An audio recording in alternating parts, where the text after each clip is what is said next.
All right, welcome to match number 4 for the WCBT quarterfinals. We have the number 4 seed, Colton Youzwa from Selkirk, Manitoba, taking on the number 9 seed, Mark Johnstone from Edmonton, Alberta.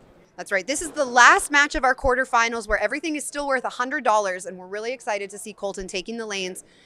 We know that this is going to be a really explosive match. Both of these players can get really animated when those strikes start falling. They can both get really excited. So I anticipate that this one is going to be filled with excitement.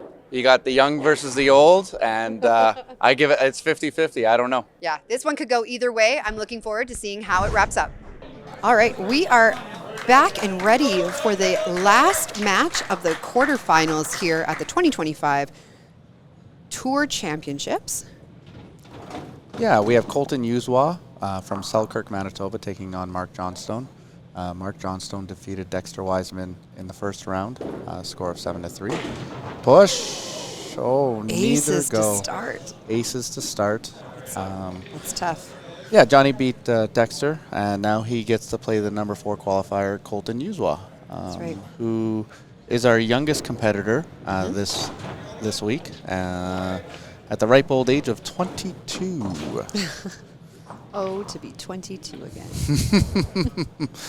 Playing one of the older competitors, Mark Johnstone. Yeah. So this round, now that we're in the quarterfinals, they are playing for $100 a frame. It is a race to 5.5 points in this skins game. We are in the pins game, so we are looking for them to want to get off to an early start. If it does end up in a 5-5 tie, it will go down to that pinfall tiebreaker. So picking up all of your sticks whenever possible and getting as many of those marks together does come into play and is important, although we haven't had any so far come down to a 5-5 tie. Not yet, but all of our matches have been competitive, and I doubt that this one will be any different. Yeah. Johnstone's punched in frame 1 here. Colton's probably kind of kicking himself at the corner miss for the aces. Johnstone now has the opportunity to steal the frame if he can clean his wood. So he's got the one side, so if Johnny punches the 3, we got a carryover. Two pin, Colton wins. Colton wins. And if he 15 gets Mark both, wins. yeah, Mark wins. So this could go any which way. A little bit of a barn burner of a first frame. Typically, we've seen most of our matches start out with those back-to-back strikes and carryovers starting with that. It's clutch. But this one was more of a pin-in game. Yeah, a little bit of excitement for Mark. So it'll be interesting to see how Colton responds. He's probably not happy with himself. No, nobody likes not. Missing a single pin. No. One ball, one pin, right? We tell ourselves you just got to hit it. You don't need any breaks. Hit what you're aiming at. Yeah. Johnstone looked. He didn't have a great match against Dexter. He actually lost in pinfall, but he was able to throw a couple clutch strikes when needed. That's right. And being a TSN champion, he can dwell on that and knows that this isn't about getting the high score. This is about throwing a shot in a certain situation and winning the frames. Winning carryovers is really important as well. Yeah. Once those start to add up, if you are the one who can capitalize on them, that's what you want. That's the name of the game. Colton with a punch there.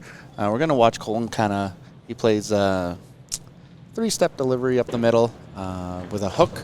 You'll actually see his thumb kind of come up in the air over his hand. And he's throwing Starline Electras on his first ball. So those Starline balls, when you can come over top of it, and when he gets rolling, gets good pushes. Yeah. This is Colton's second time in the TPC finals. Unfortunately, the first time he had a 405 bowled against him, and he got shut out 10-0. So he's really looking forward to getting at least a frame and more, obviously. And try to get that victory this year. Yeah, he had a good showing. 7th at the Autumn, tied 5th at the Manitoba Open, and 4th at the Heritage Traditional. Yeah, everything that he made it to Sunday, he made deep runs on Sundays. Yeah. Oh, emotions.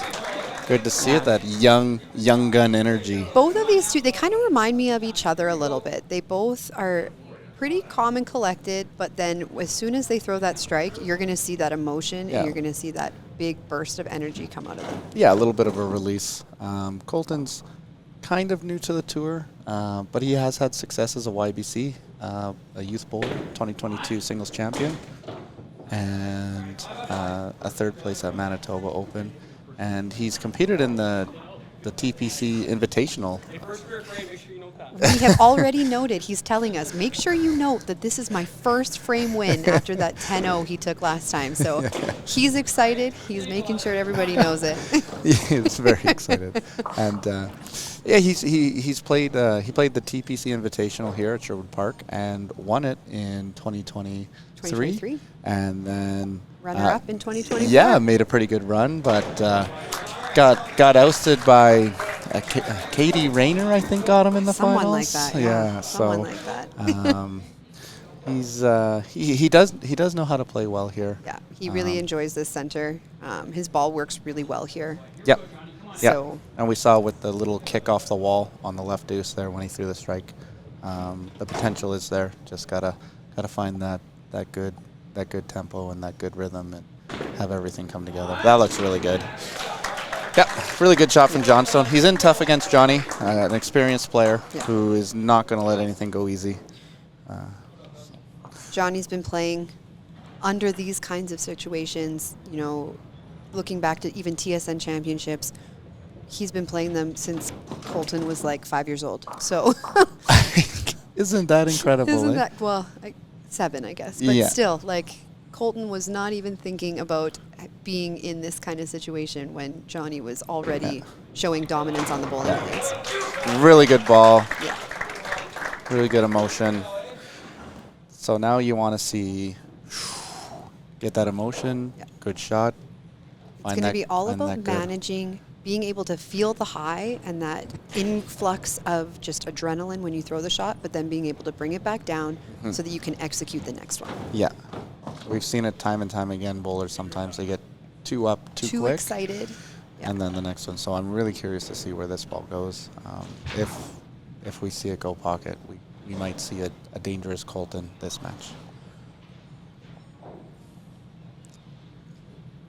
Pretty methodic. Again, he's got the Starline Electras. He's waited for his ball. He only has the one. Gets another strike. I as a fan, I'm all for that. It's just pure too, right? Yeah. So. Puts the pressure on Johnny to throw that one because we also have the carryover. Johnny just went to his bag, and now he's going to throw the soft roll instead of the Epco Paramount. So I wonder if we're going to see him on lane 13 throwing the soft roll, but lane 14 going back to the Paramounts because he is having a little bit of a different reaction on the evens and odds. Could be, and that's the exact reaction he was looking for. So it'll be interesting to see what he picks up this frame. Yeah. Yep. Doesn't wait for the ball. So yeah, he is playing different. Yeah, even odds now. He's gonna play the hard roll on 14 and the softer ball on 13.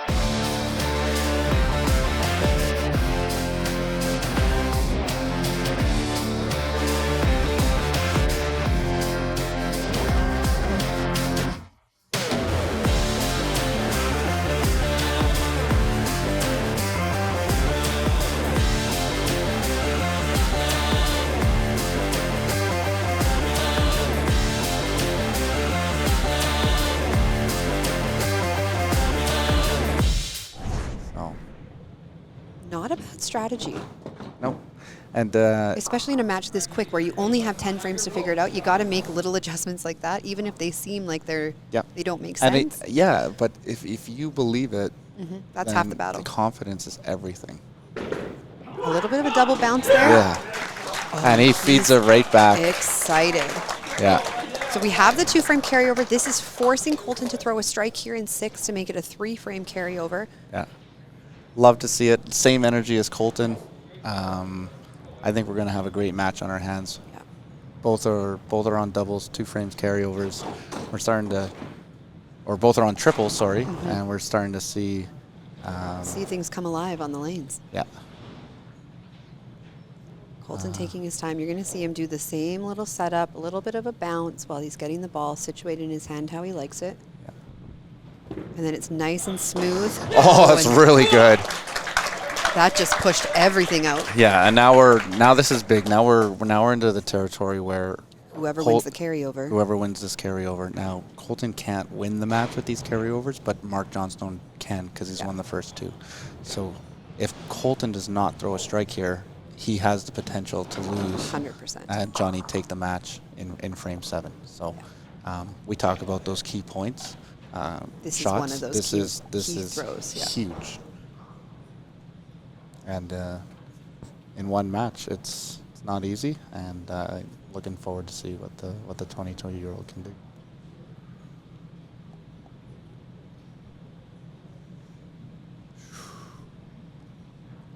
Getting himself ready. A little bit longer than the last frame. Looks good. Oh my gosh. Pitches out, but gets the 3-pin bonus. That could come very interesting. This is, you want the spare. It does help you with pinfall, but it does make the spare a little bit more difficult. He wiggled the head pin. It was very close. Yeah. I don't know if I'd consider this a break. I'd prefer to have the 3-pin there, but he's got to be sure of it. That's where you needed that 3-pin. Yeah. So, situation, you got to pick this deuce and then force Mark Johnstone to get a spare strike to win the match. All right, gets the 15. Yeah.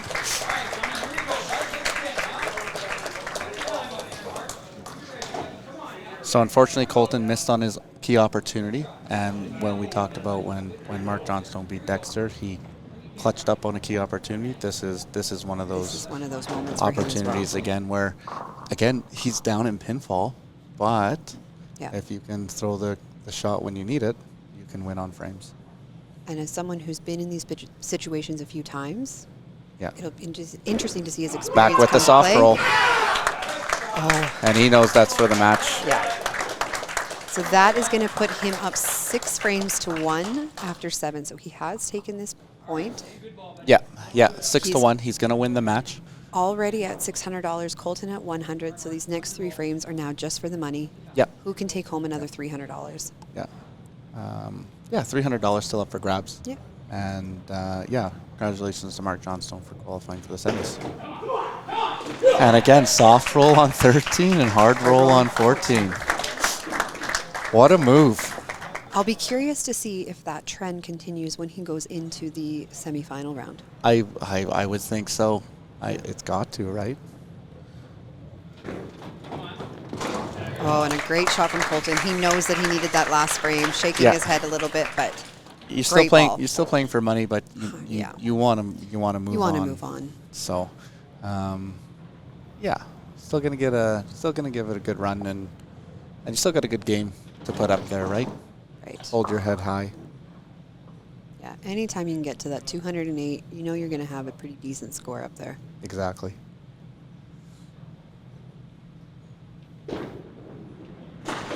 Oh, just doesn't get that corner to go.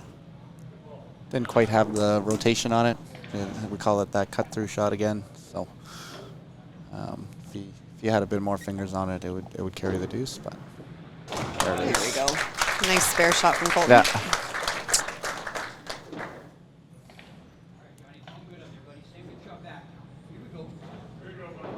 But Colton should be proud of himself. He had a great season. He got a $250 bonus for qualifying 4th overall, and he got that bye. So I expect big things from him. Yeah, moving I don't forward. think we've seen the end of him for sure. And good shot. Johnny is dialed in. We call this Regina Johnny. Regina Johnny. Regina Johnny was locked in, and he can get on these rolls with that nice little push back up. And again, there's a reason he holds records, and he's had such a illustrious career. Right. Oh, pushed it. Oops. He knew it out of his hand that that one was not going to get back to the middle. Yeah.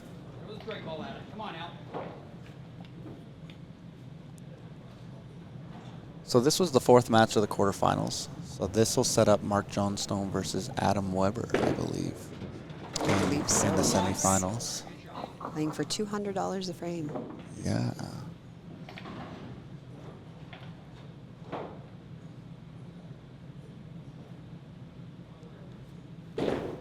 Oops.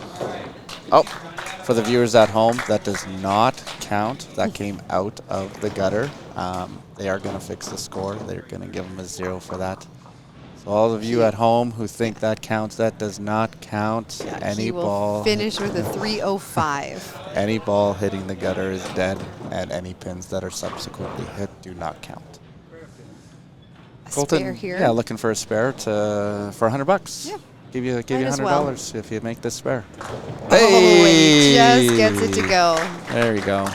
So 8-2 is going to be the final, and honestly, a great score from Colton. Hold your head high. He was a hair away from that one shot in 7. Yeah. And again, as we talked about, Johnny clutched up when he needed to, and 305 to 263. Great game, and great showing from both. For both of them. All right, we have wrapped up the quarterfinals here at the 2025 Tour Championships. Mark Johnstone going on a massive run in the middle of that game, taking an 8-2 win over Colton Youzwa, who finally did get a win in the Tour Finals format, just not enough to secure this victory. Yeah, unfortunately, Colton's first time out, he got 400 thrown at him, but he was able to get a couple frames today. There's one frame he wants back, and Mark Johnstone jumped on the opportunity and found a ball change on lane 13 that obviously worked. So it was a good match for both competitors, and We'll definitely see Colton back here, I'm sure, in future years. oh yes, for sure. Next match is our first match of the semifinals. We're down to 4 bowlers. We have the number 3 seed Greg DeGrazia from Thunder Bay, Ontario, taking on the number 6 seed Tyler Titgat from Edmonton, Alberta. That's right. Both of these players have won a Tour Championship before, so it's going to be really interesting. You're not going to want to miss it.